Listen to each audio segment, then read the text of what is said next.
పల్నాడు జిల్లాలో హింసపై ముందుగానే అప్రమత్తం చేసిన తగు చర్యలు లేవన్నారు మాచర్ల టీడీపీ అభ్యర్థి జూలకంటి బ్రహ్మారెడ్డి. ఎన్నికల తరువాత దాడులు చేస్తామని వైసీపీ ఎమ్మెల్యే పిన్నెల్లి పదే హెచ్చరించినా పోలీసులు ఎందుకు చర్యలు తీసుకోలేదని ఆయన ప్రశ్నించారు. ఎన్నికల తర్వాత పిన్నెల్లిని పోలీసులు గృహ నిర్బంధం చేస్తే తప్పించుకొని హైదరాబాద్కు పిన్నెల్లి పారిపోయారని జూలకంటి విమర్శించారు. మాచర్లలో వైసీపీ చేసిన దాడిలో గాయపడిన వారిలో 74 మంది ఎస్సీ ఎస్టీ బీసీలేనని ఆయన చెప్పుకొచ్చారు. మంజుల ఆగ్రామే రెంటాలోళ్ళు ఫస్ట్ 6 గాయపడ్డారు. ఆ తర్వాత సాక్షాత్తు ఎస్పీ గారు ఉన్నప్పుడే మళ్ళీ 5-6 మీద దాడి చేశారు. ఇటువంటి వ్యవహారాలని నడుపుకుంటూ ఈరోజు తెలుగుదేశం నాయకుల మీద కులాల మీద రుద్దటానికి ప్రయత్నం చేస్తూ ఉన్నాడు. ఎస్సీ ఎస్టీ ఎరకలోళ్ళ భూములు కూడా కబ్జా చేసి మీరు అక్కడ ప్లాట్లు వేసుకున్నారు. ఎస్సీ ఎస్టీల మీద అనేక రకమైన దాడులు జరిగాయి. నీ గ్రామంలో ఇంకా సిగ్గుపడాల నువ్వు. మీ పొలానికి కూలీ వస్తే అందరూ 400 ఇస్తే నువ్వు 300 వేయాలి మీ ఇంట్లో వాళ్ళు. అంటే కూలీవాడి దోపిడీ రక్తాన్ని కూడా దోచుకునేది నువ్వు. తెలంగాణ చీప్ లిక్కర్ తెచ్చుకొని పేదవాడి రక్తాన్ని ఎస్సీ ఎస్టీ బీసీ మైనార్టీ వర్గాలు అందులో కనపడలేదా నీ దోపిడీలో, నీ సారా దోపిడీలో?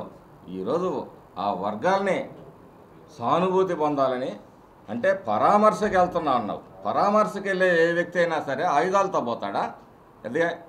ఇది తాలిబాన్ రాజ్యం అన్నది అందుకే. చెంబల్లో కూడా కాదు, ఇది తాలిబాన్ రాజ్యం అన్నది అందుకే. పరామర్శకు పోయేటప్పుడు ఇవన్నీ కట్టుకొని ఆయుధాలు తీసుకొని పోతారా పరామర్శకు పోయే వ్యక్తి?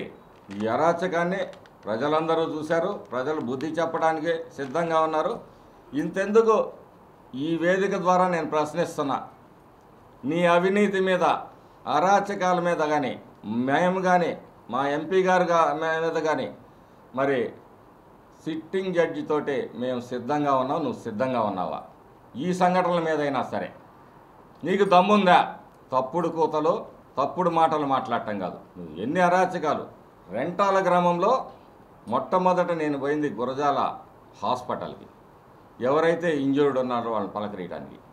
రెంటాల గ్రామంలో ఆమె మంజుల మీద దాడి కాదు, ఎస్పీ గారు సుప్రజ మేడం గారు, ఐజీ శ్రీకాంత్ గారు ఉన్నప్పుడే మీరు స్థైర్య విహారం చేశారు. అలాగే సుప్రజ మేడం గారు చూస్తుండగానే నా మీద కారం చల్లారు. కారం చల్లి నా మీద దాడికి ప్రయత్నం చేశారు. నేను పక్కకు జరగటం వల్ల కారం ఒంటి మీద తల మీద పడిందని కళ్ళల్లో పడ్డా. అంటే ఒక ఐపీఎస్ ఆఫీసరు సాక్షిగా మీరు ఈ విధంగా చేస్తున్నారంటే ఏ విధంగా మీరు బరి తెగించారు? ఇవన్నీ చేసి ఈరోజు నంగనాచి కబుర్లు చెప్తావా నువ్వు? అసలు నువ్వు ఎందుకు పారిపోయావు చెప్పు ఫస్ట్. ఈ ప్రజలకి ఈ వ్యవస్థలకి ఒక శాసనసభ్యుడిగా 4 సార్లు గెలిచినోడివి నువ్వు ఎందుకు పారిపోయావు? నువ్వు తప్పు చేయకపోతే నువ్వెందుకు పారిపోయావు? ఏ భయం నిన్ను వెంటాడుతుంది? కాబట్టి ప్రజలు అన్నీ గమనిస్తూ ఉన్నారు. నీ అధికారులు ఎవరైతే మరి పాల్గొన్నారో, నీ ఊడిగం చేశారో వాళ్ళందరి చిట్టా కూడా ఇక్కడ ఉంది. నీ బర్త్డే కాదు, నీ తమ్ముడు బర్త్డే, చివరికి తురకా కిషోర్ బర్త్డే వేడుకల్లో కూడా పాల్గొనే దుస్థితిలో ఒక ఎస్ఐ బర్త్డేకి చీఫ్ గెస్ట్ అతను తురకా కిషోర్, ఒక రౌడీ షీటర్. ఈయన తమ్ముడికి అదిగో తురకా కిషోర్ ఆయన చీఫ్ గెస్ట్ ఎస్ఐ బర్త్డేకి. ఇంతటి దుర్మార్గపు వ్యవస్థ నడుస్తూ ఉంటే 3 అధికారులు మార్చారు. మొత్తం మీద అందరూ నువ్వు పెట్టుకున్న అధికారులు. ముగ్గురిని మారిస్తే దాన్ని చిలవలు పొలవలు చేసి ఏమే ఒక చౌదరి సిఐగా ఉంటే దాన్ని పెద్ద ఇష్యూగా చేసి ఆయన మీద దాడి చేశారు. దాడి జరిగిన తర్వాత కూడా కారంపూడి దాకా నీకు సెక్యూరిటీగా అదే అధికారి వచ్చాడు. ఈరోజు అతను హాస్పిటల్లో ఇదయ్యాడు. Department no action. ఎన్ని ఈరోజు గాయపడ్డ వాళ్ళలో ఎంతమంది నీ కులం వాళ్ళు ఉన్నారు? ఎంతమంది బీసీ ఎస్సీ ఎస్టీలు ఉన్నారు? ఎంతమంది చౌదరులు ఉన్నారు? ఎంతమంది కాపులు ఉన్నారు?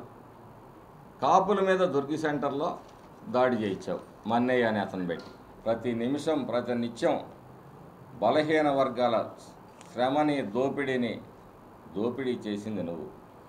ఎస్సీ ఎస్టీ బీసీ మైనార్టీ వర్గాలంటూ సామాజిక న్యాయం సోది కబుర్లు చెప్తూ నువ్వు సారా ఎంత అమ్ముతున్నావు? వాడవాడలా బెల్ట్ షాపులు పెట్టి పేదవాడి శ్రమను దోచుకున్నావు. అందులో ఎస్సీ ఎస్టీ బీసీ మైనార్టీలు లేరా? అధికారంలోకి వచ్చిన తర్వాత సిట్టింగ్ జడ్జి తోటి న్యాయ విచారణ జరిపిస్తాం, అన్ని విషయాలు తేలుస్తాం. ఇక్కడ ఏదో నువ్వు భయపెడితే భయపడే వాళ్ళు ఎవరూ లేదు.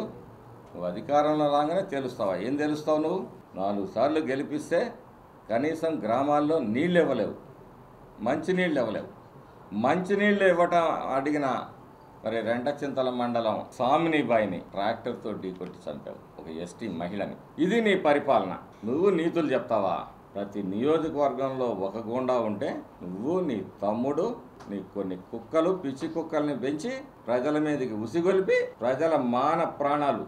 నిజం చెప్తున్న కొన్ని గ్రామాల్లో అయితే ఈ వాలంటీర్లని ఎన్నో విధాలుగా చేర్చి వాళ్ళ నోర్లు మూసిన సంఘటనలు ఉన్నాయి, చెప్పుకోవడానికి బయటికి రావట్లేదు. ఇది నీ పరిపాలన. ఖబర్దార్, జాగ్రత్తగా ఉండు. పిచ్చి పిచ్చిగా జనాల్ని బెదిరియటం కాదు, ఒళ్ళు దగ్గర పెట్టుకో. ఇది ప్రజాస్వామ్యం. నీ జాగీరు కాదు, నీ తాత జాగీరు కాదు. ఈ వీడియో కనుక మీకు నచ్చినట్లయితే లైక్ చేయండి, షేర్ చేయండి, సబ్స్క్రైబ్ చేయండి. అలాగే పక్కనే ఉన్న బెల్ ఐకాన్ కూడా క్లిక్ చేయండి.